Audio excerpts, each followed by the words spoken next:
बाबासाहेबांचं एक वाक्य होतं, की मी दुष्काळात जरी जन्माला आलो असलो, तरी दुष्काळात मरणार नाही आणि जीवनभर त्या महामानवाने या मतदारसंघातील गोरगरीब कष्टकरी वर्गातील आणि शेतकऱ्यांच्या बांधावरती पाणी जाण्यासाठी, शेतीसाठी पाणी मिळण्यासाठी अहोरात्र स्वर्गीय नागनाथांना नायकवाडींना सोबत घेऊन आणि तालुक्यातल्या आणि मतदारसंघातली तमाम तरुण सहकाऱ्यांना सोबत घेऊन 30 वर्ष कष्ट केलं आणि टेंबू म्हैसाळ योजना असेल, निरा उजवा कालवा असेल, राजेवाडी तलावातलं पाणी असेल आणि सांगोला उपसा सिंचनची योजना आता चालू आहे.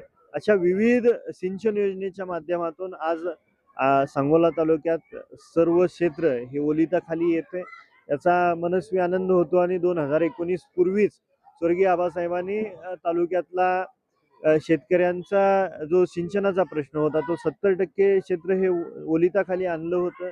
हा आमच्यासारख्या तरुणांना एक ऊर्जा आणि प्रेरणा देणारी आबासाहेबांचं काम होतं आणि निश्चितपणे विविध परिस्थितीनुसार विविध कामांच्या मागण्या या नागरिकांकडून येतात आणि त्यासाठी आम्ही कष्ट घेतो.